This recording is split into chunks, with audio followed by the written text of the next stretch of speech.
Ako po si Miss Winnie at ito ang ating kwento. Lintik na lupang to, parang harang. Binagsakan mo pa ang paa ko. Walang iya ka talaga. Kung ipukpok ko kaya tong martilyo sa'yo na makaganti naman, kakabwisit na buhay to. Diyos ko po, Jay! Anong ginagawa mo? Bakit mo sinira ang lupang yan? Lintik ka, nakita mo naman dinudurog ko tong bahay ng anay sa haligi. Abala ako sa pagpapanday ko. Ano bang balak mo sa lupang to, ha? Wala akong kung anong balak sa lupa. Huwag ka lang basta-bastang magsisira ng mga lupa dito. Basta. Nang makabawi naman sa kamalasan ko. Bakit nga? Tsaka hindi naman bahay ng anay yan. Nabuo lang na lupa. Baka may nakatirang nilalang na nakatira sa ilalim ng lupa. Baka mapahamak ka pa. Wala akong pakialam kahit ano pang pesting to. Wawasakin ko to. Nakakainis. Tingnan mo nga nangyari sa daliri ko sa pao. Napukpok ng martilyo dahil bumangga ang siko ko sa lupang to. Ano ba kasing bahay to? Sira-sira na nga, may dala pang kamalasan. Gagamutin ko na lang ang daliri mo. Tama na ang pagsira sa punso. Hindi ka ba natatakot na baka may nakatira dyan at gantihan ka? Ano bang pinagsasasabi mong mga nilalang? Nakikita mo naman, di ba? Puro anay lang ang nakatira. Kung bakit kasi lumipat-lipat pa tayo sa bahay na to eh. Maganda na ang buhay natin sa Batangas. Nakakainis talaga, layo pa sa bayan. Walang kapitbahay. Para tayong inapinito. Itigil mo na nga ang karereklamo mo. Nandito na tayo sa Masbate. Ano pang pinoproblema mo? Kaya ka nadidisgrasya dahil kung ano-ano ang pinagsasasabi mo. Magtrabaho ka na lang nang matapos na itong bahay. Hindi yung idinadaan mo na lang palagi sa init ng ulo. Nasaan ba si Alex? Nang tulungan ako sa ginagawa ko. Wala nang ibang inatupag ang anak mo kundi ang gumala at maglayas. Malis ka na nga sa harapan ko. Lalo lang umiinit ang ulo ko eh. Palagi namang umiinit ang ulo mo. Kailan ba lumamig yan? Hahanapin ko muna si Alex para naman may makatulong ka sa ginagawa mo. Pati anak mo kinaiinisan mo, kaya malayo ang loob sa'yo eh. Tama ng satsat.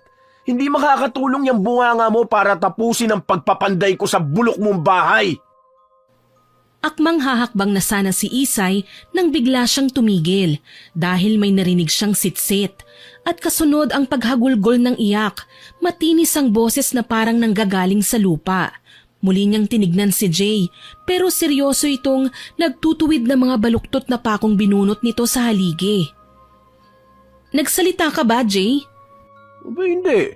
Kung ano-ano na lang ang naririnig mo. Para kasing may narinig akong umiiyak eh. Hindi ko lang alam kung saan galing.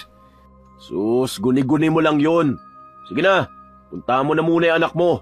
Baka kung saan gumalat, maligaw pa. Kuha mo muna ako ng malamig na tubig at parang biglang uminit ang pakiramdam ko eh. Bilisan mo na pating kumilos na makapagluto ka na. Gutom na ako oh.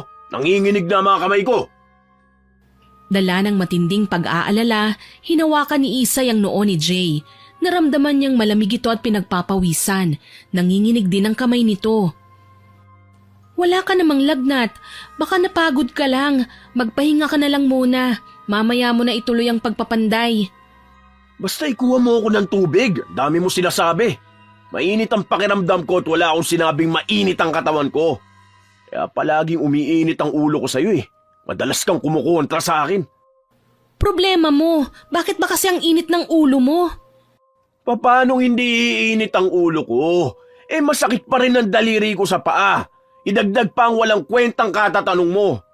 Di ko alam kung bakit pumayag ako sumama sa'yo dito. Hindi na pinatulan ni Isay ang asawa. Sa halip ay ikinuha na lamang niya ng tubig. Pero pagkatapos nitong ubusin ang laman ng baso, nagpakuha ulit ito ng tubig na maiinom. Sa 3 beses niyang pabalik-balik sa kusina ay nagtanong na si Isay. Dalhin ko na kaya ang 1 galon ng tubig dito sa pwesto mo. Kanina pa ako pabalik-balik sa kusina para lang ikuha ka ng tubig eh. Nakakapagod na. Di ko kasi maintindihan ang nararamdaman ko eh. Pakiramdam ko ang init ng singaw ng hangin. Parang niluluto ako sa apoy tapos butil-butil ang pawis ko. Kanina naman maganda ang pakiramdam ko. Ako lang bang nainitan? Baka nagbabanta lang ang ulan kaya nararamdaman mo na ang pagbabago ng klima. Basta iba. Hindi normal ang init eh. Baka tumaas ang dugo mo, nabigla ka sa galit mo kanina. Ang mabuti pa, magpahinga ka na lang at ako na ang magtutuloy ng ginagawa mo. Mabuti ba nga? Pakiramdam ko kasi para akong lalagnatin. Pinitiwan ni Jay ang hawak nitong martilyo habang paika-ikang naglalakad papasok sa silid nila. Hinabol naman ang tingin ni Isay ang asawa. Maya-maya pa ay dumating naman si Alex. Nag-iisa nila itong anak at may dalang lumang tapayan. Yakap-yakap ng binatilyo ang banga na bukod sa luma na ay nilulumot pa. Masayang lumapit si Alex at pinakita ang laman ng banga. Nay! Ang galing! Nakakita po ako sa likod ng bahay natin. Doon sa mga nakatambak na gamit sa lumang kubo. Kulay puti po na pagong na lumalangoy sa tubig. Siguro alaga ito ni Lola. Dinala ko na po. Ngayon lang po kasi ako nakakita ng pagong na may ganitong kulay eh. Kulay puti? Baka naman kulay itim. Wala namang kulay puting pagong anak. Isa pa, hindi mo dapat pinakikialaman ang gamit ng lola mo.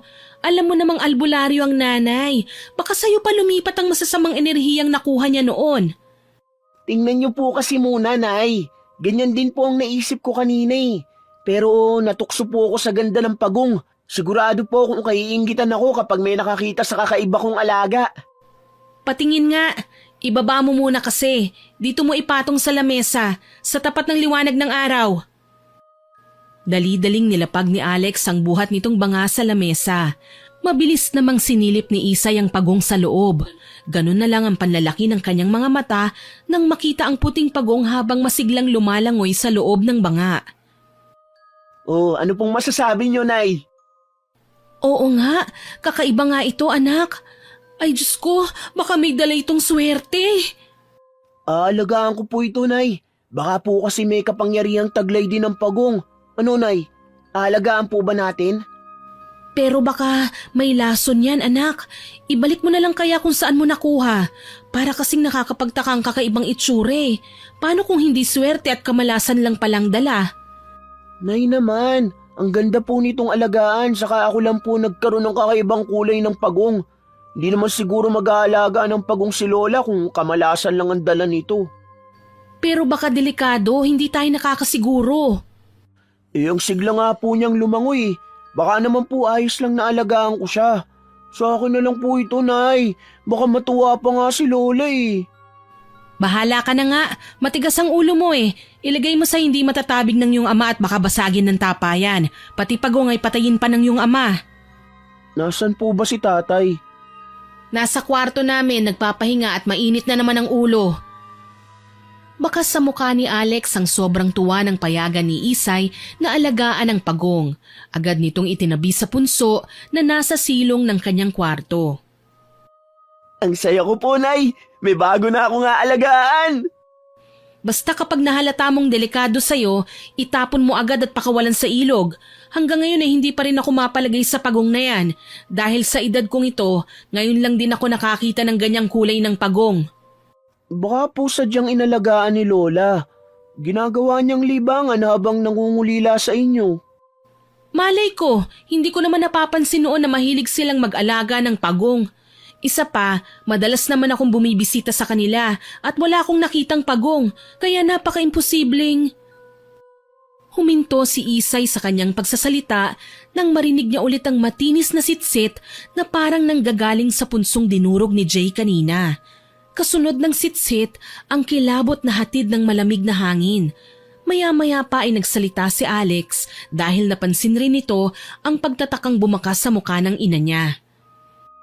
Bakit po, Nay? Kanina pa kasi ako nakakarinig ng sitsit sa loob ng bahay eh. Alam kong may tao, pero wala akong nakikita. Baka guni-guni niyo lang yun, Nay.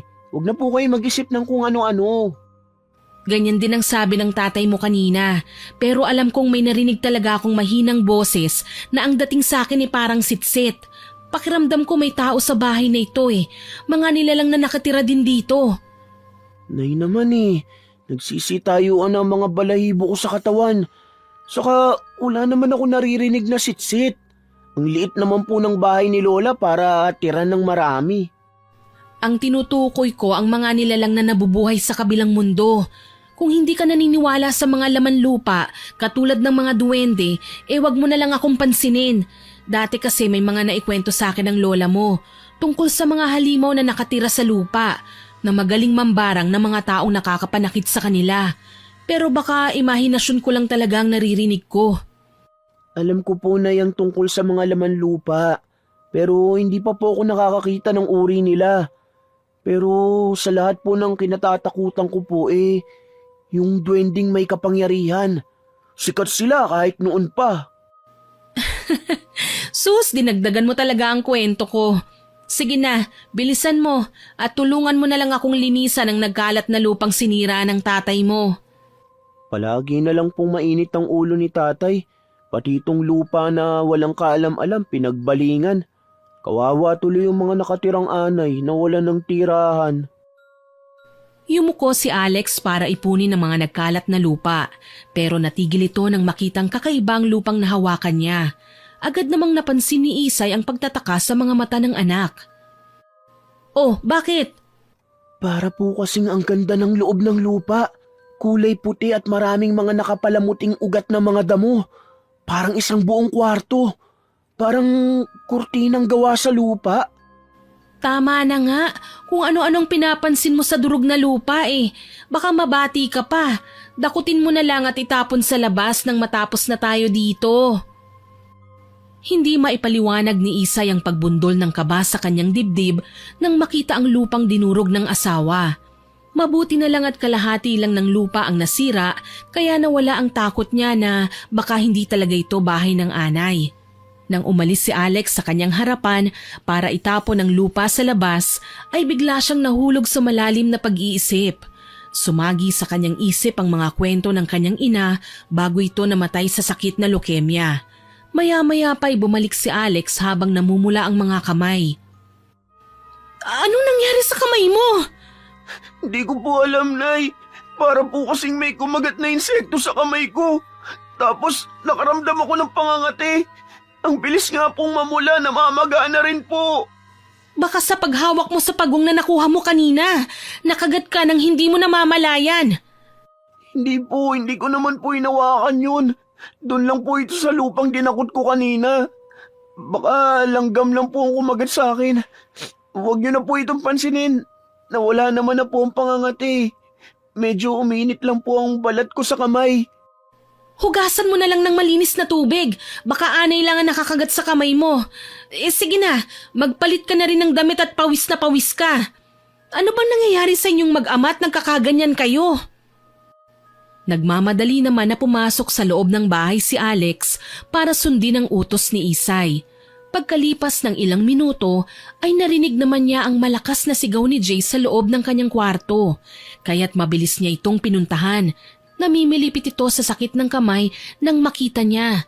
Nakaipit ang palad nito sa pagitan ng dalawang hita habang nakahiga sa katre na gawa sa kawayan.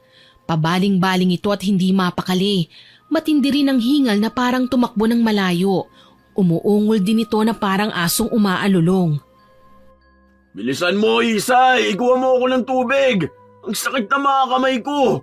Pati ang pakiramdam ko ang init! Para ako niluluto sa apoy!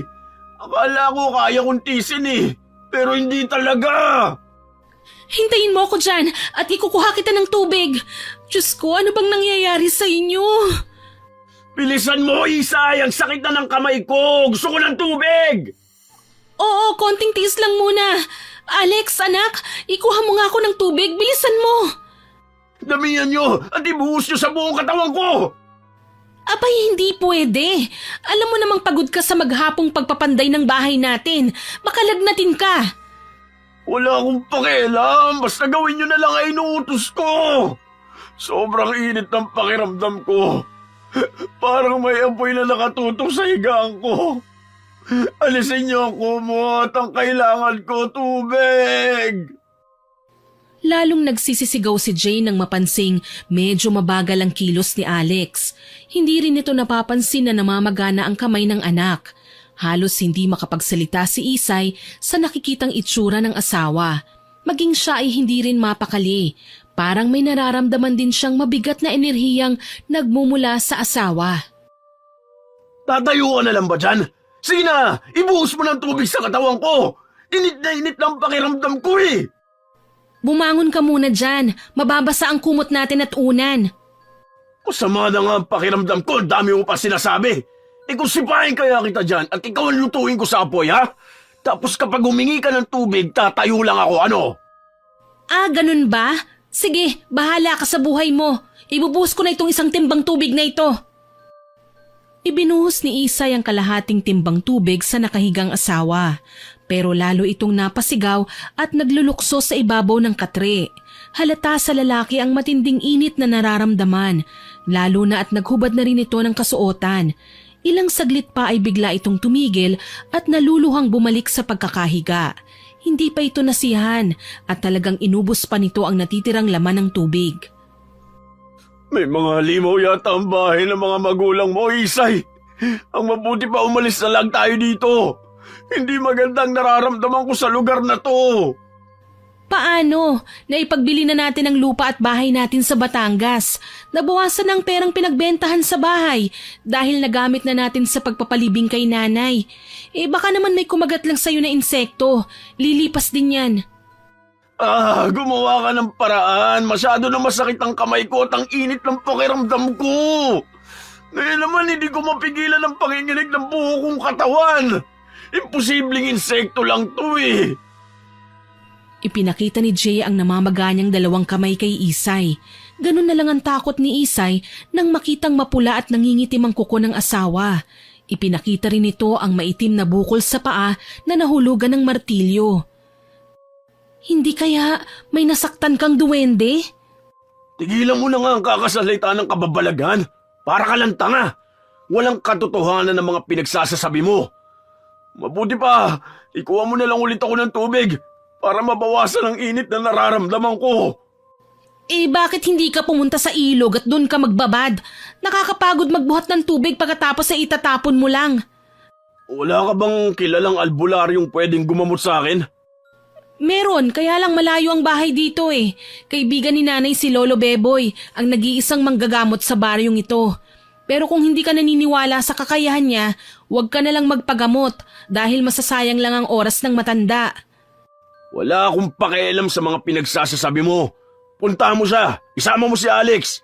Hindi ko gustong nararamdaman ko sa katawan ko. Baka pwedeng ipagpabukas mo na lang ang pagpapagamot kay Lolo Beboy. Hapon na at malapit nang magdilim. Nakakatakot maglakad ng madilim sa daan. Kung ayaw mo akong pupunta, kahit nung pa ako matulog, mawala lang ang init na nararamdaman ko. Basta hindi yan doktor kwak-kwak na nanluloko ng mga tao. Ewan, puro ka pang huhusga eh. Isa pa, malayo talaga ang bahay ni Lolo Beboy. Hindi ba talaga pwedeng ipagpabukas na lang ang pagpunta doon? Tiisin mo na lang muna. Anong sabi mo? Mainit ang pakiramdam ko at hindi ko na ito matitiis. Kung alam ko lang na mangyayari to sa akin, hindi na ako sumama sa'yo para tumira sa bulok na bahay na to eh. O siya, oo na, sasamahan na kita. Pero paano si Alex? Wala siyang kasama dito. Malaki na ang anak natin. Walang mangyayaring masama sa kanya dito. Napilitang sumang-ayon si Isay sa asawa habang palihim na sumulyap kay Alex na nasa labas ng kanilang silid. Inihanda ni Isay ang damit na susuotin ni Jay para pumunta sa bahay ni Lolo Beboy. Pero natigilan siya sa nakitang itsura ng likod ng asawa. Bukod sa mga bukol nito ay may mga nagtutubig ding butlig sa balat ni Jay. Umaalingasaw rin ang mabahong amoy ng katawan nito na halos masuka na siya. Hala, bakit nagkaganyan ang likod mo? Bakit? Ano ba nakikita mo? May mga hugis at sulok na bukol sa likod mo. Parang sinadyang pinaso ang balat at namumula. Tsaka mainit nga ang katawan mo. Ano bang nangyayari sa'yo? Kanina naman ay ayos ka pa eh. Bakit bigla naman yata ang pagkakasakit mo? Kanino ko pa nga sinasabi sa'yo eh, pero hindi ka naniniwala. Tumigil lang ang mainit kong pakiramdam magmula nang mabuhusan mo ng tubig. Sige, bilisan mo. Magpalit ka na kagad ng damit at pupunta tayo sa bahay ni Lolo Beboy. Kailangan magamot agad yan. Si Alex, isama na lang kaya natin. Baka may problema ang bahay na to, Isay. Di rin ako mapapakali kung hindi natin siya isasama. Alex, anak, halika nga muna. Nay, bakit po? Sumama ka na rin sa amin ng tatay mo. Pupunta tayo sa bahay ni Lolo Beboy nang matignan na rin niyang namamagamong kamay. Huwag ka na munang magsaing at baka doon na muna tayo magpalipas ng gabi. Kahit hindi nila masyadong kilala ang matanda, ay mas inisip ni Jay na manatili sa bahay ni Lolo Beboy pagkarating nila doon. Nang maihanda ang lahat ng dadalhin, ay nagsimula na silang maglakad sa gubat kung saan yun lang ang nag-iisang daan papunta sa bahay ng matandang albularyo. Pero nasa kalagitnaan pa lang sila ng paglalakad, may narinig ulit na sunod-sunod na sitsit si Isay. Napalingon na naman siya sa kanilang dinaraanan at kunot noong binalingan ng tingin ng kanyang mag-ama na tahimik namang naglalakad. Naisip niyang siya lang talaga ang nakakarinig ng sitsit na yun. Talaga bang ako lang ang nakakarinig ng sitsit? Ayan ka na naman sa mga naririnig mo eh. Kanina ka pa nagkakaganyan. Talagang naririnig ko na parang may tumatawag sa akin eh. Hayaan niyo na nga, hindi rin naman kayo maniniwala eh. Bilisan mo na ang paglalakad, malapit nang dumilim ang paligid. Baka maligaw pa tayo kapag inabutan tayo ng gabi sa daan. Kilala po ba tayo ni Lolo Beboy? Baka hindi po niya gamutin si tatay kapag hindi niya tayo kilala. Ako ang kilala ni Lolo Beboy, tsaka marami nang dumadayo sa kanya para magpagamot, mula pa sa malalayong lugar. Sa katunayan, ang bahay na tinitirhan natin ay regalo pa niya sa aking ina. Galing naman, kaibigan lang pero nagre-regalo ng bahay. Kung sa akin yan, magseselos ako. Ganito kasi dito, basta magkaibigan na nangangailangan ng tulong, kapag meron din naman natulong talaga, hindi sila naghihintay ng kapalit. Tiyak na kapag mabuti ang tao, may nagawang kasalanan yan. Gaano pa po ba tayo katagal maglalakad? Pagod na po ako at masakit na ang kamay ko. Parang gusto ko na lang po mahiga. Huwag ka nang mag-alala, malapit na yun. Ayun o, nakikita ko na ang bahay. Tamang-tama, wala siyang pasyente ngayon. Wala akong nakikitang mga tao sa labas ng balkonahe niya. Parang bigla na namang umiinit ang pakiramdam ko. Humihingal na nagpahinga silang tatlo sa labas ng bakuran ng matanda habang iginagala ang paningin sa paligid. Maraming nakatanim na halaman sa loob ng bakuran, Nay. Wala naman pong mga bulaklak. Mga halamang gamot yan. Ginagamit ni Lolo Beboy para gamutin ang mga pasyente niya. Tara na, para makauwi tayo kagad. Nakakahiya sa matanda kung tatlo tayong magpapalipas ng gabi dito. Sa tingin ko alanganin na. Isa pa, masakit na masakit ang bukol ko sa likod. May alaga pong kalabaw si Lolo. Ayun nakababad sa ilog. Kapag gabi na, hindi yan ginagamit ni Lolo. Naunang pumasok si Isay sa loob ng bakuran ng matanda habang tinitignan ang bahay. Gawa sa kawayan at anahaw ang kubo. Nakita niyang nakaupo ang matanda sa balkonahe at nang makita siya nito ay napatayo ito. Malapad ang pagkakangiti pero agad ding nagbago ang ekspresyon ng muka nang parang may nakikita ito sa kanilang hulihan. Bilisan niyo! Pumasok agad kayong tatlo sa bahay ko! Tara, bilisan niyo! Bakit? Ano na naman ba ang ibig sabihin ng matandang yan? Halatang takot na takot si Lolo Beboy, Nay, nang tumingin siya sa likuran natin. Ano bang meron? Iwanan niyo na mga tsinelas ninyo! Huwag na muna kayong lilingon sa inyong likuran! Diyos ko, ano nangyari sa inyo? Kadadating niyo pa lang pero may kamalasan ang humahabol sa inyo! Lolo, hindi ko po kayo maintindihan eh. Tsaka kaya po kami pumunta rito para magpagamot. Si Jay po kasi, tinubuan ng mga hugis at sulok na bukol sa likod. Nararamdaman din niya ang init na parang pinapaso daw siya ng apoy. Katulad po ngayon, pakiramdam ko ang init na naman ng katawan ko na parang gusto kong magbabad na lang sa ilog. Mauna muna kayo, isarado mo Isay ang bintana. May nakita akong nakasunod sa inyo. Pangalib ang dalat hanggat hindi ko alam kung ano yun. Magiging maingat ako sa mga salitang bibitiwan ko. Ganon din kayo na nasa ilalim ng itim na kapangyarihan ng nilalang na may matinding galit sa inyo. Paano naman po yun, Lolo? Wala po nakakaaway si tatay. Isa pa ang kamay ko, magmula kanina walang tigil sa pangangati. Namumula na nga po eh. Diyos ko, bakit nangyari ito sa inyo? Sige, magpahinga muna kayo. Pagkatapos mong isara-isay ang bintana at pintuan tumabi ka sa asawa mo. Hawakan mo ang kamay ng iyong anak. Kukuha muna ako ng mga gamot, saka balat ng nyug na pangontra sa humahabol na nilalang na hindi taga rito sa atin. Nagkatinginan sina Isay at Jay nang marinig nila ang sinabi ng matanda.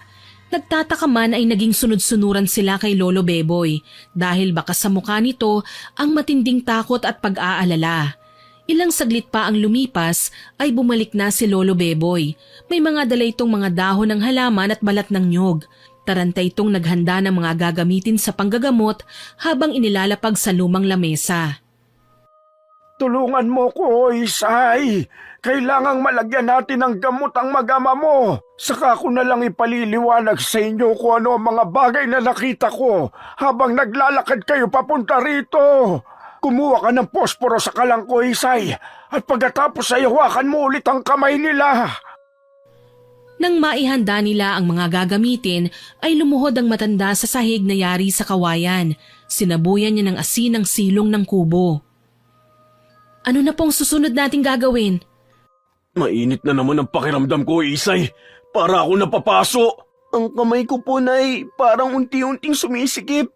Parang lumalaki siya at nananakit. Tiisin niyo lang ang mga nararamdaman ninyo. Si Jay ang kinakapitan ng barang. Barang? Paano naman po mangyayaring may barang ang asawa ko? Sa kanya nagsimula ang galit ng bumarang sa inyo. At agad hindi ko pa nasisiguro kung ano ang nilalang na gumawa nito sa inyo, hindi ako pwedeng magsalita. Kung sino talaga ang nanakit sa mag-ama mo. Nadamay lang si Alex. Pero bakit ako naman ay hindi? Dahil sa'yo sila nagpaparamdam. Malakas ang enerhiyang pumoprotekta sa'yo. Matagal na hindi nakasagot si Isay, pero nang maalala ang naririnig na sitsit ay nanlaki ang kanyang mga mata at bumundol ang takot sa kanyang dibdib. Ang sitsit ay banta ng panganib.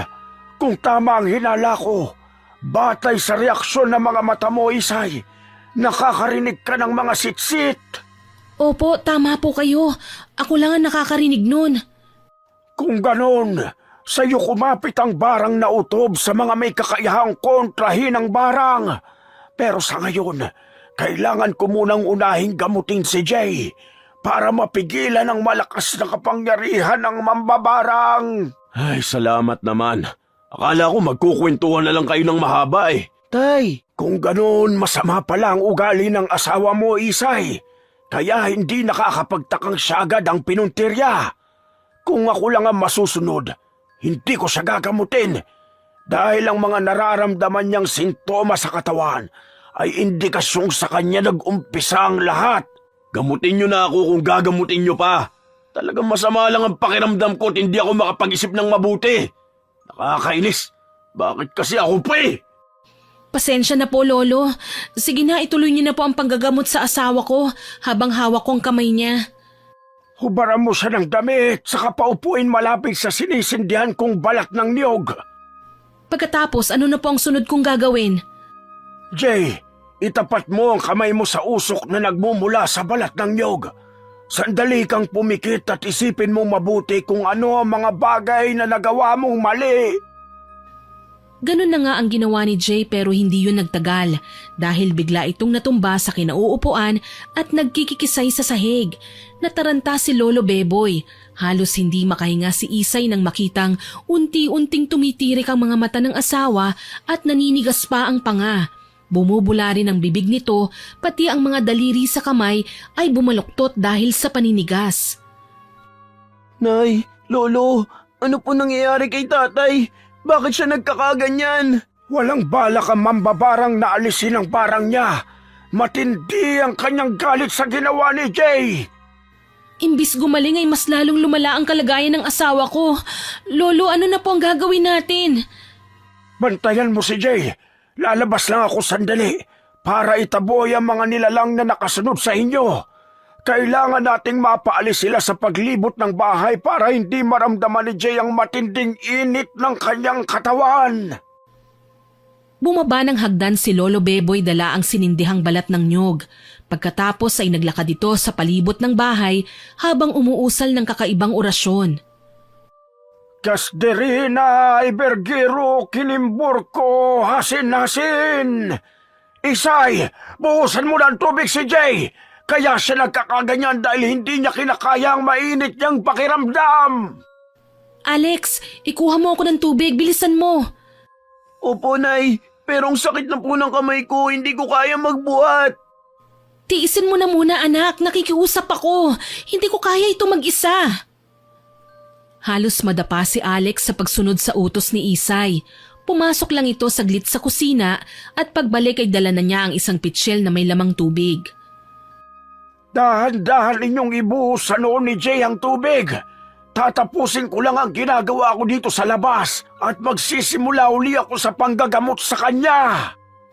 Baka lalong mapahamak ang asawa ko, Lolo. Sigurado po ba kayo sa gagawin ninyo? Huwag ka nang mag-alala. Naitaboy ko na sila. Nang matapos si Lolo Beboy sa ginagawa nito, ay muli itong umakyat papasok sa loob ng bahay. Matagal itong pinagmasdan si Jay habang nakahiga dahil hindi na nakayanan ng hirap at agad na nawalan na ng malay. Naluluha namang napatingin si Isay sa anak, maging ito ay balot din ng takot sa muka at nanginginig ang mga kamay na nakahawak sa pitsyel. Habang ginagamot ko ang asawa mo, ay mas lalong lamaga ang mga bukol niya sa katawan. Tama po kayo, tsaka nangingitim na rin po ang paligid ng kanyang mga mata. Ganon din ang dulo ng mga daliri niya at kuko. Sasama ako sa pag-uwi niyo. Magdadala ako ng mga gamit para doon siya gamutin. Diyos ko, kung alam ko lang na mangyayari ito sa asawa ko, hindi ko na sana isinama dito. Lolo, paano po ito mga kamay ko? Masakit na po na parang may gumagalaw sa loob. Patingin nga. Ay, Diyos ko! May mga insekto na nasa loob ng kamay ng anak mo, Isay! Po? Heto, lalagyan ko muna ng mga dahon ng artemisa. Kailangan madaliin ko yon. Bukas na lang tayo umuwi sa inyo. Ang mabuti pa, magpahinga na muna kayo ni Jay. Kung buhay lang sana si Eden, matutulungan niya ako sa panggagamot sa kanila. Nakakalungkot nga po na bigla siyang namatay. Sana naman po mapagaling niyo ang asawa ko. Gagamutin ko siya sa abot ng aking makakaya. Sige, medyo naubos ang lakas ko kanina na parang bigla ako napagod. Magpahinga muna tayo. Naglakad na si Lolo Beboy papunta sa silid nito habang si Alex naman ay tahimik na nakaupo sa tabi ni Isay. Isang malalim na buntong hininga ang pinakawalan ni Isay bago niya inayos ang nakalatag na kumot sa sahig. Tsaka nahiga katabi si Alex. Nay, ano po bang ibig sabihin ni Lolo Beboy sa mga sinasabi niya kanina? Tungkol ba sa barang? Ito ang mga gawaing ritual ng mga taong umaanib sa kadiliman. Pero ibang kapangyarihan ang nanakit sa iyong ama. Katulad ng sinabi ni Lolo Beboy kanina, hindi natin pwedeng banggitin ang pangalan nila hanggat hindi siguradong sila na nga ang bumarang sa tatay mo. Para po palang sa pagbibintang ng walang sapat na katibayan na sila nga ang may gawa. Oo, dahil kapag pinarusahan ka nila, madaling kakapit ang barang sa'yo dahil kasalanan mo. Ang nangyari sa iyong ama ay kasalanan niya. Parusa na lang ang nararanasan niya. Natatakot po ako, Nay. Baka po patayin nila si tatay. Huwag naman sana. Gagawin natin ang lahat para mailigtas siya at mapagaling ka. Hindi na matandaan ni Isay kung kailan natapos ang usapan nila ni Alex bago sila nakatulog. Kinabukasan, mahihinang halinghing, daing at iimpit na ungol ang nagpagising kay Isay. Napabalikwas siya ng bangon at tinignan ang labas ng bahay. Maliwanag na sa labas kaya ginising na rin ni Isay si Alex. Habang si Jay ay pabaling-baling sa higaan habang namimilipit pa rin sa sakit. Mataas ang lagnat nito at namamaga ang likod na halos mapuno na ng bukol. Jay, gumising ka! Bumangon ka dyan! Ano bang masakit? Sobrang sakit. Masakit na masakit ang likod ko. Ang kamay at paa at ang ulo ko rin. Isay, tulungan mo ako. Jay, ano nang gagawin ko sa'yo? Lolo? Tulungan niyo kami, Lolo! Pakiusap! Bumukas ang pinto ng silid ni Lolo Beboy nang marinig ang pagtawag ni Isay. Lumabas ang matanda at humihikab pa. Nang makita nitong umiiyak na si Isay, ay mabilis itong lumapit. Hindi ko na po alam ang gagawin ko, Lolo. Masyado pong mataas ang lagnat niya eh. Tara na, alalayan niyo na si Jay. Alex, tumulong ka. Kailangang maiuwi natin ang tatay mo sa bahay ninyo. Malala na ang kanyang kalagayan. Lolo, tulungan niyo po ang tatay ko. Kahit hindi na po ako, unahin niyo po siya. Pareho ko kayong ililigtas. Lakasan niyo lang ang loob ninyo. Kailangan ko munang manghuli ng manok sa mga alaga ko. Dahil gagamitin nating alay sa nilalang na nakatira sa bahay ninyo. Pagkatapos manghuli ni Lolo Beboy ng inahing manok sa bakuran nito, ay iginayak naman niya ang iba pang gagamitin sa panggagamot. Nagdala siya ng palaspas, posporo at balat ng nyug. Agad silang sumakay sa kariton na hinihila ng kalabaw. Halos palipa rin ng matanda ang pagpapatakbo sa alaga niyang kalabaw para makarating kagad sa bahay ng mag-anak. Nauuhaw ako sa init! Pwede ba tiisin mo muna? Nasa pataas tayong daan at hinihila ng kalabaw. Ang importante ay makauwi na tayo sa bahay. Doon magsasagawa ng ritual si Lolo Beboy. Peke ang matandang yan. Hindi niya ako totoong ginagamot. Nararamdaman ko. Mas lalong lumalala ang kalagayan ko. Kaya pakiusap, bumalik na tayo sa Batangas. Kung hindi ka naniniwala sa aking kakayahan, ay wala akong magagawa. Pero nangyari yan sa'yo dahil sa kagagawan mo. Pinakialaman mo ang bahay ng mga duwende na hindi mo dapat sinira. Walang magtsatsagang manggamot sa'yo kapag ganyan ang ugali mo. Pwede ba? Jay, matuto kang gumalang sa matanda. Si Lolo Beboy lang ang makakatulong sa atin. Kaya nakikiusap ako. Huwag mo naman pairali ng masama mong ugali sa taong nakahandang tumulong sa'yo. Huwag mo akong pinakikialaman. Palibasa hindi kayo nakakaramdam ng sakit ko eh. Kaya nga umayos ka. Tumahimik ka kung ayaw mong solohin ang nararamdaman mo. Tinutulungan ka na nga namin eh. Kaya tulungan mo rin ang sarili mo. Nay, tay, tama na po. Huwag na kayo mag-away. Hindi na kayo marunong mahiya sa harapan ng anak ninyo. Magsasalita pa sana si Isay nang muli siyang nakarinig ng malakas na sitsit na nagmumula sa kakahuyan. Nagtaasan ang mga balahibo niya sa katawan at nag-aalalang napatingin kay Lolo Beboy na nakasakay naman sa likod ng kalabaw. Magkunwari kang walang naririnig. Huwag na huwag kang lilingon sa pinanggagalingan ng sitsit. Narinig niyo rin, Lolo? Oo, bagay kayong magsama. Pareho kayong may kuliling. Kung wala ring magandang salita ang lalabas sa bibig mo, Jay, huwag ka na lang umimik. Dahil imbis na gumaling ka ay mas lalo lamang madadagdagan ang sakit mo. Kung ako lang, hindi ko iniisip si Isay at si Alex. Pababayaan kitang mabulok ang katawan mo. Huwag niyo nga akong tinatakot. Totoo mga sinasabi ko. Kapag hindi naagapan ng barang at kumalat yan sa buo mong katawan, unti-unting mabubulok ang laman mo hanggang sa mamatay ka. Sa panahon ngayon, bawasan mo ang masamang ugali mo. Dahil oras na lumala ang sakit mo, walang matutuwang gagamot sa'yo. Baka ipagdasal pa ang kamatayan mo. Maikli lang din ang pasensya ko at hindi ako magmamakaawa sa'yo para lang gamutin ka. Parang natauhan si Jay sa mga sinabi ni Lolo Beboy at hindi na nakapagsalita. Tahimik na itong nakaupo katabi ni Isay. Pagkalipas ng ilang minuto ay narating na nila ang bahay. Mabilis na bumaba ang matanda sa kalabaw at pinagmasdang mabuti ang kubo. Dumiretso si Lolo Beboy sa pinakasala ng bahay at ganun na lang ang takot nito nang makitang durug-durug ang lupang winasak ni Jay. Bakit, Lolo? Bakit ninyo sinira? Huwag nga kayong umasa na parang nasisiraan ng ulo. Talagang masisiraan ako ng ulo. Sa dinami-rami ng sisirain mo, bahay pa ng pulang duwende ang winasak mo. Walang kapatawaran ang ginawa mo. Pulang duwende? Anong pinagsasasabi ninyo? Hindi totoo ang mga duwende. Sinira mo ang bahay nila. Ito ang tinatawag na punso. Bakit mo ito sinira? Wala kang awa. Wala akong alam sa mga pinagsasasabi mo, tanda. Ang alam ko nabagsakan ng martilyo ang taliri ko dahil sa lupang tinutukoy ninyo. Kaya tama lang na magbayad sila. Nanghihinang napaupo si Lolo Beboy sa lupa habang nakatingin sa natitirang kalahating punso. Nanlumo ito at pailing-iling sa mga nangyari.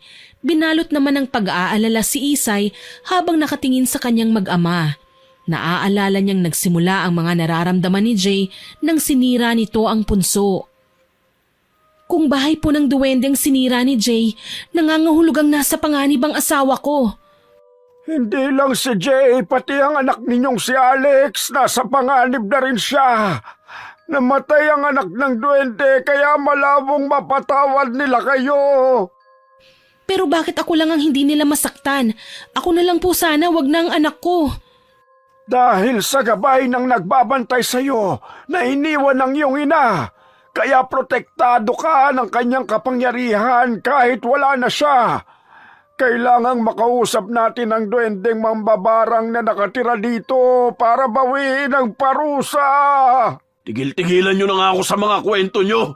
Huwag nyo akong pinaglololoko. Bahala ka kung ayaw mong maniwala. Ikaw na nga tong ginagamot ikaw pa tong nagmamalaki.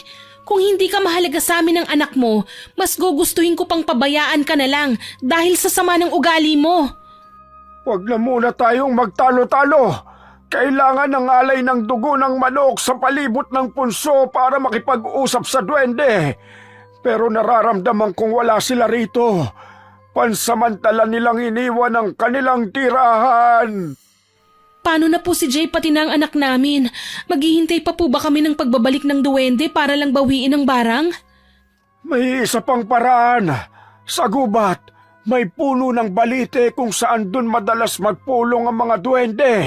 Sa ngayon, kailangan magpalit ng damit ni Jay. Gagamitin kong damit niya para sa pagsasagawa ng ritual. Palagi nyo na lang akong pinaguhubad ng damit. Ano bang gusto nyo mangyari? Kalukuhan naman talaga lahat to Pero hindi na natapos ni Jay ang sinasabi dahil bigla itong nagsisisigaw sa sakit. Dahil sa pagkirot ng mga bukol nito sa katawan, siya na mismo ang naghubad ng damit habang walang tigil sa pagmumura. Dala ng matinding sakit na nararamdaman kaya nilapitan nito ang punso at walang tigil na pinagsisisipa ang lupa. Anong ginagawa mo? Bakit tinutuluyan mong sirain ang tirahan ng mga duwende? Tumigil ka! Talagang hindi ka na marunong ng tamang asal! Kung papatayin nila ako, uunahan ko na sila. Lintig ang init ng pakiramdam ko. Pagsisisihan nilang ako ang kinalaban nila. Wala nang nagawa si Isay kundi ang ubod lakas na itinulak ang asawa kaya't natumbay ito at bumagsak sa lupa. Mabilis na bumangon si Jay para sampalin si Isay pero humarang naman si Alex. Huwag niyo pong sasaktan si nanay! Siya lang ang nagmamahal sa ating dalawa, kaya wag niyo pong palalapatin ang palad niyo sa mukha niya! Lumalaban ka na ngayon Alex, ano bang nangyayari sa'yo? Diyos ko, mababaliw ako sa inyong tatlo. Kasalanan mo ito, Jay. Kung hindi mo pinakialaman ang bahay ng mga duwende, hindi mapapahamak ang anak ninyo. Lolo, ayos lang po ako. Nakakaramdam lang po ako ng init ng katawan na katulad ng kay tatay. Ayoko lang po na makikitang sasaktan ni tatay si nanay. Nagtataka man si Isay sa kanyang nakikitang pag-uugali ni Alex ay nagpapasalamat pa rin siya dahil nalaman niyang mahal siya ng anak. Samantalang si Jay naman ay tumakbo sa ilog at doon nagbabad sa tubig na parang bata. Wala itong imik at halata sa katawan ng pamumula ng balat. Lolo, ano na pong gagawin natin? Parang mas lalo silang lumalala Dahil sa init ng kanilang nararamdaman, talagang magbabago ang ugali nila. Kahit ako'y nauubusan din ng pasensya sa mga pagsagot-sagot ni Jay. Pero kasama yun sa nararamdamang sakit niya. Matindi ang galit ng duwendling bumarang sa kanya. Kaya samahan mo ko sa gubat. Tayo ang makikipag-usap. Paano po ang aking mag-ama? Ngayong nasa tubig silang dalawa, mawawala pansamantala ang nararamdaman nilang init ng katawan. Kaya tara na, kailangan na natin bilisan. Hindi naman malayo ang gubat dito. Kailangan lang nating makausap ang mga duwende. Mabilis na naglakad papunta sa gubat si Lolo Beboy, kasunod si Isay habang nagdarasal na sana ay malampasan nila ang pagsubok na dumating sa kanilang pamilya. Pagkalipas ng ilang minuto ay narating nila ang malaking puno ng balete. Sa katawan ng puno ay maraming nakalawit na baging. Malaki at matayog na halos kapantay ng puno ng nyug at malago ang mga dahon. Tiningala muna ni Lolo Beboy ang balete bago inilapag ang mga alay na manok at ang mga gamit nito sa ritual. Kumuha ng kutsilyo si Lolo Beboy para hiwain ang leeg ng manok at ikinalat ang dugo sa palibot ng ugat ng puno. Lumuhod itong nakadipa ang mga braso tsaka umusal ng orasyon. Hebertura sa Sagerdo Numitero! Mga kaibigan ko, magpakita kayo sa akin. Kami ay lumalapit para makipag-usap kahit na maikling sandali lang. Ano pong may tutulong ko? Ang 3 palaspas na siyang magbibigay usok sa palibot ng puno. Sindihan mo. Pagkatapos ay isunod mong sindihan ang balat naman ng nyog na siya namang gagamiting panghampas sa puno bilang katok sa mga nilalang na naninirahan dito. Mapanganib ang gagawin natin dahil pwede tayong mamatay kapag hindi nila nagustuhan ang ating ritual. Pero kanina pa po tayo rito wala naman pong nagpapakita sa atin. Dahil matindi ang pinsalang ginawa ng asawa mo sa kanila at ngayon ay nagluluksa pa rin sila. Alam mo bang kapag nagpakita sa atin ang mga duwende, dapat maayos tayong makikipag-usap sa kanila. Dahil isang pitik lang nila ng daliri ay maaari ka rin nilang barangin kahit may gabay ka pa ng iyong ina. Pinakamatinding mambabarang ang mga pulang duwende dahil ang galit nila ay walang katumbas. Bumundol ang kaba sa dibdib ni Isay at napapalunok pa siya ng laway habang nakatingin ng mabuti sa puno. Ilang saglit pa ay may gumalaw sa likod ng balete. Lumabas na ang nakakatakot na nilalang. Isang maliit na tao na may payat na pangangatawan. Matulis ang tenga na lampas sa ulo. Singkit ang dilaw ng mga mata nito. Nakakatakot kung tumitig at kusang nagtatayuan ang mga balahibo ni Isay sa katawan dahil sa magkahalong takot at kilabot. Lalo na nang magsalita ito sa matinis na boses. Anong kailangan mo, kaibigan? Bakit iniistorbo mo ang aming pagluluksa? Pasensya na po, Apo. Pero narito po kami para makiusap na kung pwede po sana ibawiin niyo na po ang barang sa asawa ng kasama ko. Kung sino ang nagkasala ay siyang dapat makipag-usap sa amin. Nagkamali siya sa kanyang nagawa. Hindi ako ang nagpaparusa sa kanya, kundi ang pulang duwending bumisita sa amin. Binigyan ko ng babala ang lalaking yon para hindi matuloy ang binabalak niya. Pero idinaan niya sa init ng ulo kaya nararapat lang siyang mamatay. Nakikiusap po ako. Patawarin niyo po ang asawa ko, pati na ang anak ko. Pinatay ng asawa mo ang anak ng kaibigan kong duwende. Ngayon kapag namatay ang anak ninyo, sasabihin niyong patawarin niyo ang may gawa sa pagkamatay ng anak ng kaibigan ko? Hindi mo masyadong maintindihan ang mga nararamdaman namin, kahit pa isa kang ina. Nanginig ang katawan ni Isay nang biglang pumula ang mga mata ng duwendeng nakaharap niya. Wala siyang maisagot, maging si Lolo Beboy na wala ring masabi dahil kasalanan naman talaga ni Jay ang mga nangyari. Sa pagkamatay ng anak ng duwende ay simula ng parusang hindi na mababago kailanman. Nanghihinang napaupo sa lupa si Isay at tuluyang napahagulgol ng iyak. Huwag po ang anak ko. Wala siyang kasalanan. Ako na lamang pong parusahan niyo, Apo. Hindi kami marunong maawa sa mga taong nanakit at sumisira sa aming tahanan.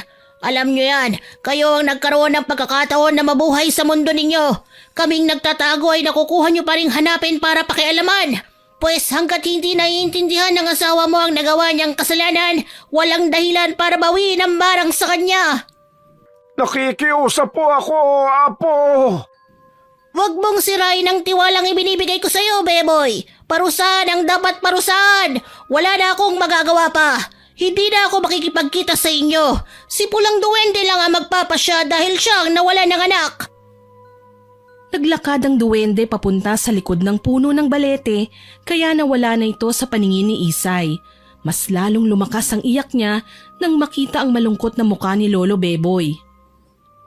Lolo, ang mag-ama ko. Papatayin nila. Tulungan niyo po kami. Ginawa ko ang lahat para makumbinsi si Apo, pero talagang matindi ang galit nila sa asawa mo. Hindi po makatarungang pati ang anak ko. Totoo palang mga duwende, pero hindi ko po alam na totoo rin palang matatapang sila. Namatayan sila ng anak. Ano sa palagay mo ang galit na mararamdaman nila? Umalis na tayo dito. Kailangan na nating umuwi. Pababayaan ko na lang po bang mamatay si Alex at ang asawa ko? Hahanap tayo ng paraan para mapigilan natin sila. Tara na, hindi nila pwedeng marinig ang mga pinag-uusapan natin. Inalalayan si Isay na tumayo ni Lolo Beboy para maglakad pabalik sa kanilang bahay. Nadatnan nilang nasa ilog pa rin ng mag-ama habang nagpapahinga. Malungkot silang lumapit sa kanila. Ano? Kumusta ang bahay-bahayan ninyo? Nakakita ba kayo ng duwende? Nakukuha mo pang makapagsalita ng ganyan pagkatapos ng ginawa mo? Papatayin nila si Alex. Kapag nangyari yun, ikaw ang papatayin ko. Abay, lintik. Bakit pinagbabanta mo ako? Nagpapapaniwala ka sa matandang yan? Hindi totoo ang duwende. Nakausap ko. Nakita ko totoo sila at nagbanta silang papatayin nila si Alex kapalit ng anak nilang pinatay mo. Kung hindi ka pa rin naniniwala, bahala ka na sa buhay mo. Ang anak ko ang ililigtas ko. Huwag mo nga akong pakitaan ng kadramahan mo.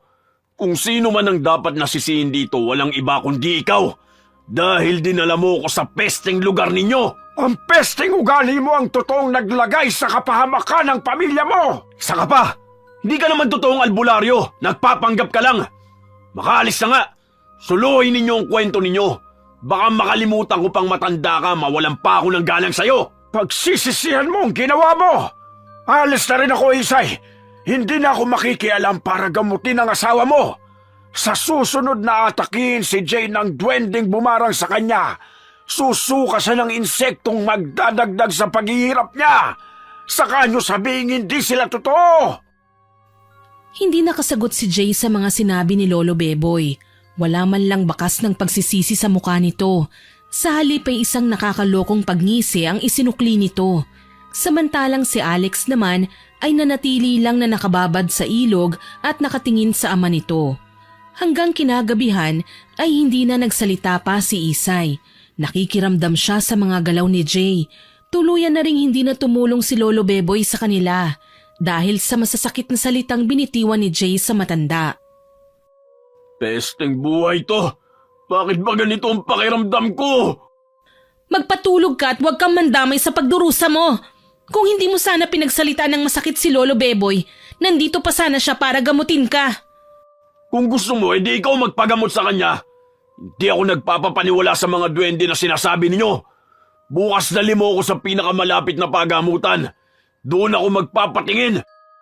Hindi kaya ng doktor ang sakit mo, kaya huwag ka nang umasa.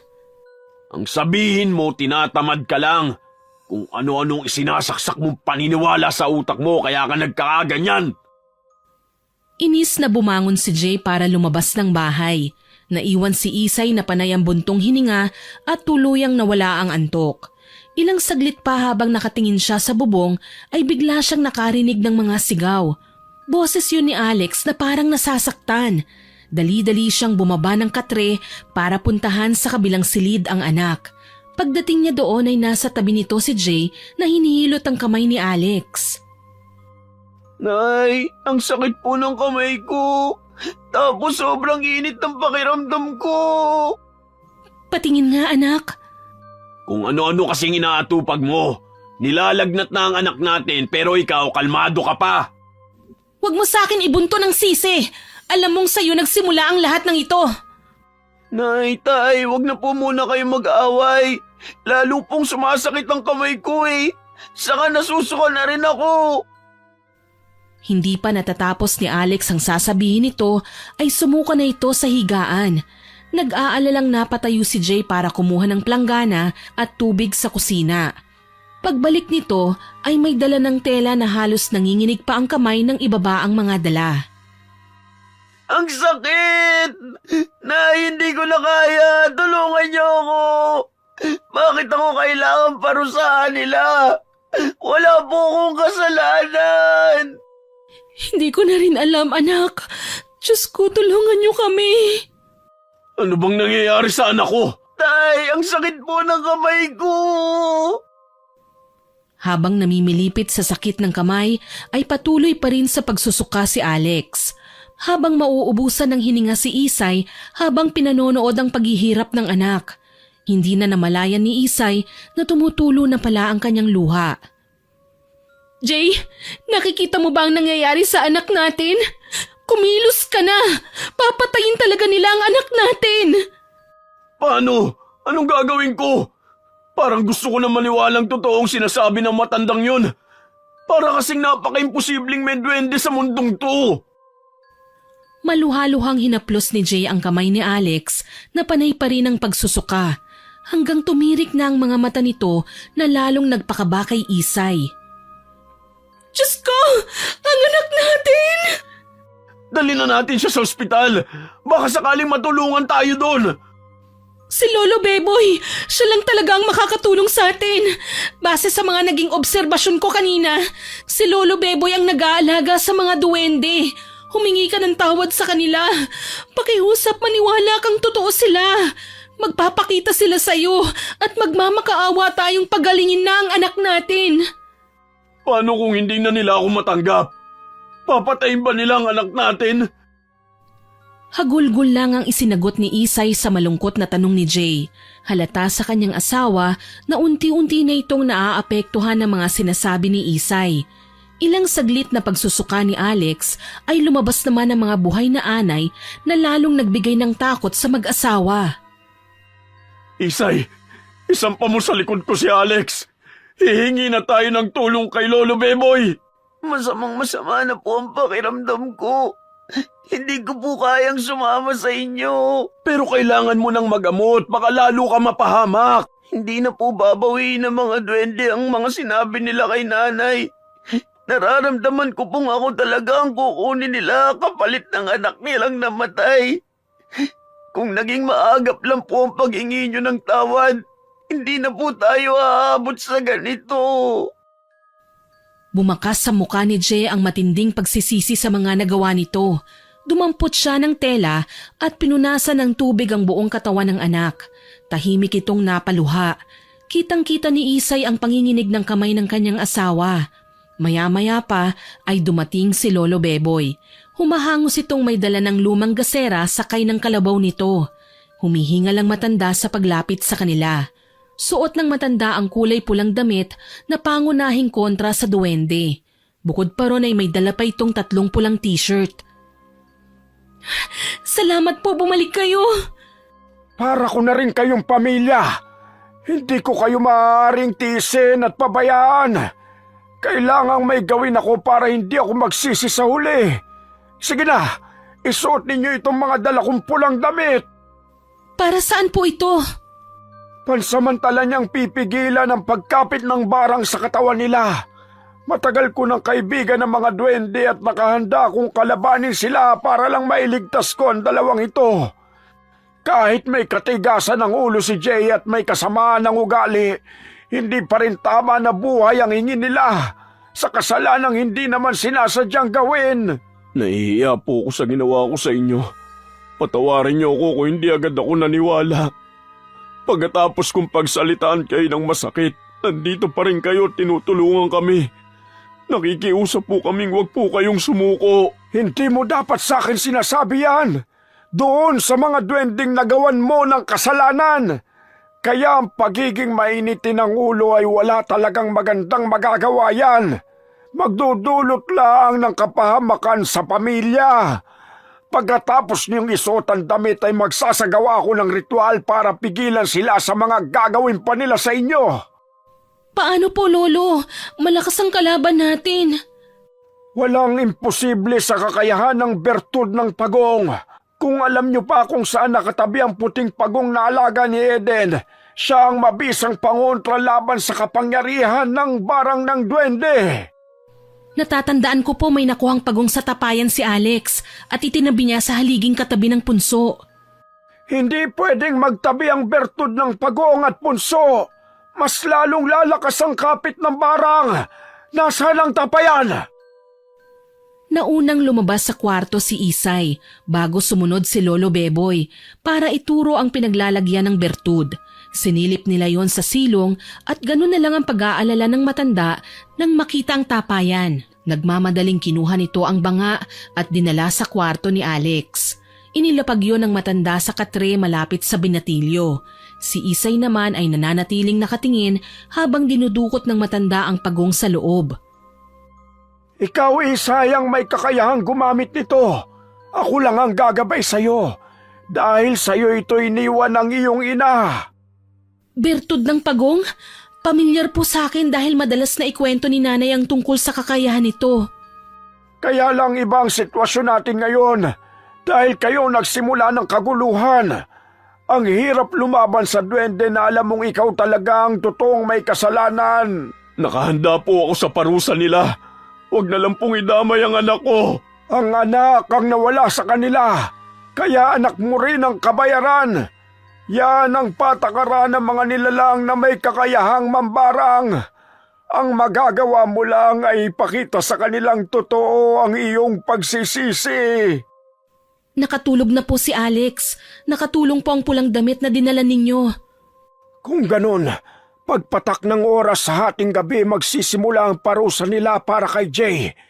Pero hanggat nakasuot kayo ng pulang tela, hindi sila magtatagumpay sa kanilang gagawin. May hangganan ng bisa ng damit. Bukas ng 9:00 ng umaga ay muli kayong makakaramdam ng sakit. Halika, Isay, tulungan mo ko. Magsusunog tayo ng mga basura sa paligid ng bahay. Itataboy natin ang masamang enerhiya sa paligid. Tutulong po ako. Wag na, pantayan mo na lang si Alex. Wag na wag mong aalisin ang paningin mo sa kanya. Tara na po, simulan na natin.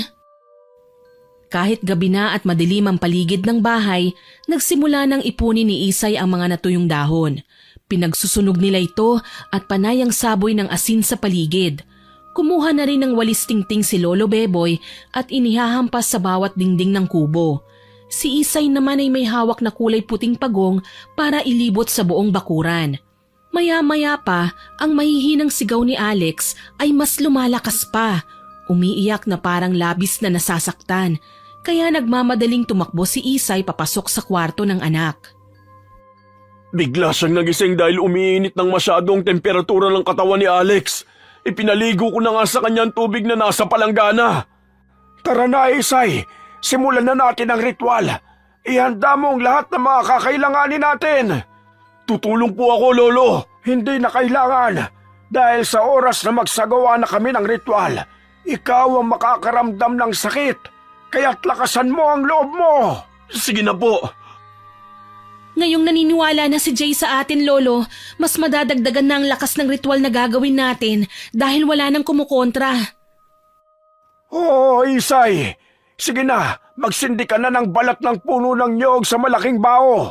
Ikaw ang mangunguna sa isasagawa nating ritual. At si Jay ay tatabi sa kanyang anak. Mabilis na inihanda ni Isay ang mga kakailanganin at ibinigay niya kay Lolo Beboy. Sumalok ang matanda ng tubig sa banga at pagkatapos inilagay sa planggana. Ang hawak naman ni Isay na puting pagong ay pinakawalan sa planggana. Pagkatapos ay lumuhod siyang nakadipa sa harap ng usok na nakalagay sa bao. Hindi ko pa pala naituro ang orasyong magbibigay bisa sa bertud.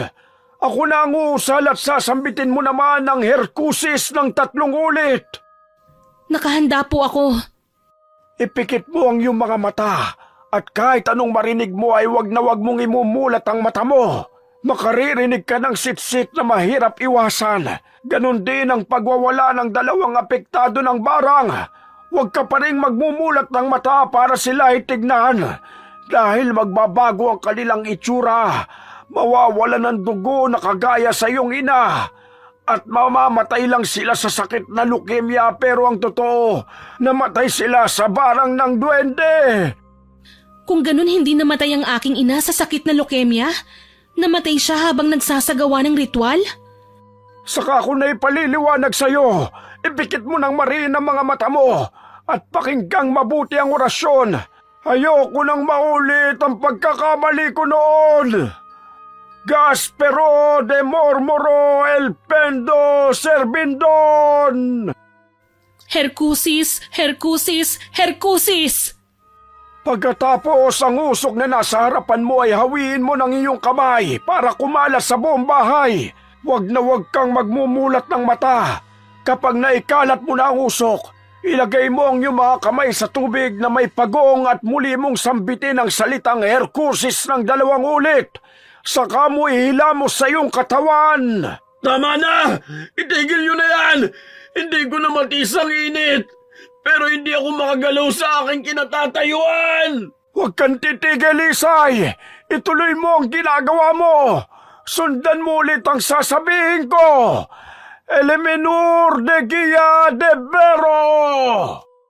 Hercusis! Hercusis! Tubig! Kailangan ko ng tubig! Maya-maya pa ay narinig ni Isay ang pagsusuka sa katre ni Alex. 2 na ang nagsusuka habang nananatiling walang imik ang kanyang anak. Alam niyang lumipat lahat ang sakit kay Jay. Sambitin mo ulit ng 1 beses ang Hercusis pagkatapos kung mawisikan ka ng bertud. Hercusis! Imulat mo ng dahan-dahan ang iyong mga mata, saka ka tumayo sa pagkakaluhod mo. Halos pigilan niya ang sariling huminga nang makita ang nagkalat na buhay na anay sa katre ni Alex. Habang si Jay naman ay umabot na sa muka ang naglalakihang mga bukol sa balat. Ginagapangan ito ng mga anay at hindi makagalaw sa kinatatayuan. Hindi ko alam na totoo ang barang ng duwende. Tulungan ninyo ako! Ano nang gagawin ko, Lolo? Hugasan mo ang katawan nila gamit ang tubig na nasa planggana. Pagkatapos ay ipainom mo sa kanila ang natitirang katas ng damit na huling sinuot ni Jay. Nasa bertud ng pagong. Maingat na sinunod ni Isay ang mga sinabi ng matanda hanggang matapos siya sa pagpapainom sa 2. Pero biglang tumirik ang mga mata ni Jay. Bakit lalo pong nagkaganito si Jay? Hanggat hindi siya nakikipag-usap sa mga duwende para siya mismo ang humingi ng tawad sa kanila, hindi nila ito tatantanan. Ang tangi ko lang magagawa ay ang makipag-ugnayan sa inyong pag-uusap. Dala ng matinding pag-aalala ni Isay ay siya na mismo ang nagsagawa ng natutunang ritual sa ina. May kasalanan ding ginawa ang mga duwende sa kanya nang mamatay ang kanyang ina. Siemperdo Agoncillo! Agona! Agor! Agor! Anong ginagawa mo? Paano mong nalaman ang tungkol sa orasyong yan? Humingi ka ng tawad sa mga duwende. Nararamdaman kong bumalik sila sa kanilang tirahan. Bilisan mo! Segundo lang ang oras na nakalaan sa'yo. Patawarin niyo ako sa pagpatay sa anak niyo. Hindi ko po sinasadya. Dahil hindi ko po kayo nakikita. Kunin mo ang puting pagong at haplusin ito ng 3 beses sa kanyang likod. Tsaka ipunas mo sa mga bukol mo. Bilisan mo! Anong ginagawa mo? Baka magkamali ka! Ang gabay na bumubulong sa akin ang susundin ko. Malalaman ko ang totoo kapag naisagawa ko ng aking ritual. Hindi! Huwag mo itong ituloy! Hindi maintindihan ni Isay kung bakit siya pinipigilan ni Lolo Beboy. Pero kagaya ng bulong sa kanya ng gabay tubig na sumanib sa kanya at sa tulong ng bertud ng pagong, biglang bumagsak sa sahig si Lolo Beboy. Dito lumipat ang barang ng pulang duwende. Patunay na may kinalaman ng matanda sa mga nangyayari sa kanyang mag-ama. Anong nangyayari, Lolo? Bakit nagkaganyan kayo? Ang mga bukol ni Jay, meron na rin kayo. Itigil mo ang ritual! Nakikiusap ako! Kung ganun, ay may alam kayo at kasabot kayo ng sinasabi niyong duwende? Nagkakamali kayo! Wala akong ginagawang masama! Sige na! Ituloy mo, Isay! Nay, huwag niyong ituloy! Baka mapatay niyo si Lolo Beboy! Hindi siya mamamatay. Ibabalik lang sa kanya ang mga ginawa niya sa inyo ng tatay mo. Oo, aamin ako! Nakikiusap ako, tama na! Hindi ko na kayang tiisin ang nararamdaman ko! Bakit niyo ito ginawa? Pinagkatiwalaan ko kayo. Gusto ko lang bigyan ng leksyon si Jay. Parusa sa pagsira niya sa bahay ng alaga ko. Kung ganon, hindi totoong namatayan sila ng anak? Totoo, namatayan sila ng anak dahil sa kagagawa ni Jay. Bilang parusa ay kukunin nila ang anak ninyo. Pero nang makita kong masama ang ugali ng asawa mo, tinulungan ko ang alaga kong duwende para gawin ang bagay na ito sa kanya. Hindi niyo ako kinausap. Pinahirapan niyo ang mag-ama ko. Ang dapat sa inyo, kayo ang maparusahan. Itutuloy na sana ni Isay ang gagawing ritual nang magpakita sa kanilang lahat ang halos isang dangkal na taas na duwende. Nagsalita ito sa maliit na boses at halata pa rin ang matinding galit. Ang kapal ng mukha mong kalabanin ako sa kabila ng katotohanan kayo ang may kasalanan. Nagkamali rin kayo sa akin nang pinatay niyo ang aking ina. Ubusan ba ng lahi ang gusto niyong mangyari? Wala akong balak patayin ang anak ninyo. Nasabi ko lang yon dala ng matinding galit ko sa asawa mo. Patawarin niyo ako. Hindi ko sinasadya. Nakikiusap ako. Bigyan niyo pa po ako ng pangalawang pagkakataon. Kung mangangako kang hindi na magiging mainitin ang ulo mo, na magbabago ka na ay babawiin ko na ang barang sa inyo at hahayaan nyo kaming tumira sa lupang nakalaan sa amin. Paano ang aking inang namatay? Ano ang totoong nangyari sa kanya? Ginawa ni Beboy ang lahat para gamutin siya. Pero ang nanay mo ang pumili sa kanyang kapalaran. Alam niyang kapag nakuha niya ang bertud at ang pag-aari ng mga duwending puting bagong ay maaari siyang mamatay. Hindi namin pwedeng pigilan ng nakatakda. Kami lang ang mga nilalang na nag-aalaga sa kalikasang sinisira niyong mga tao. Patawarin niyo ko, Isay! Huwag mo na ulit gagamitin ng bertud, Isay. Ikaw naman, Beboy, mananatili tayong magkaibigan. Pero sa oras na gagamitin mo pa kami para sa pansarili mong pakinabang, hindi kami magdadalawang isip na bawiin sa iyo ang kakayahan mong manggamot. Aasahan ko na alam nyo na nagkamali kayo at hindi sa lahat ng oras ay may dadaan sa init ng ulo. Dahan-dahang umalis ang duwende at naiwan si Isay na hindi makapaniwala sa mga nalaman. Nawala ang pananakit ng katawan nila Lolo Beboy, Jay at Alex, pero naroon pa rin ang marka ng mga sugat at hindi nila makakalimutan ang aral na kanilang natutunan. Pagkalipas ng ilang buwan ay unti-unting bumalik sa dating hugis ang punso na para bang may kung sinong nagtambak ng lupa. Naglalagay na rin sila ng alay sa tirahan ng mga duwende. Magmula noon ay sunod-sunod na ang dumating na swerte sa kanilang buhay. Patawarin niyo ako, Lolo Beboy, kung napagbintangan ko kayong pumatay sa aking ina. Pasensya na po. Salamat, Nay, sa pagkakaligtas niyo po sa akin at kay tatay. Na kahit gaano kasamang ugali ni tatay, ipinakita niya sa akin ang pagiging mabuting ama. Magmula sa araw na ito, hindi ko na paiiralin ang init ng ulo ko. Inayos ng mag-anak ang punso at binakuran nila ang palibot ng tirahan nito para walang ibang manggambala sa pananahimik ng mga duwende. Habang ang puting pagong naman ay ibinalik nila sa gubat kung saan ito ang totoong tirahan ng mga alaga ng kalikasan. Naway nagustuhan niyo ang aking ibinahaging kwento. Hanggang sa muli, ako po si Miss Winnie na nagpapasalamat sa inyong pakikinig.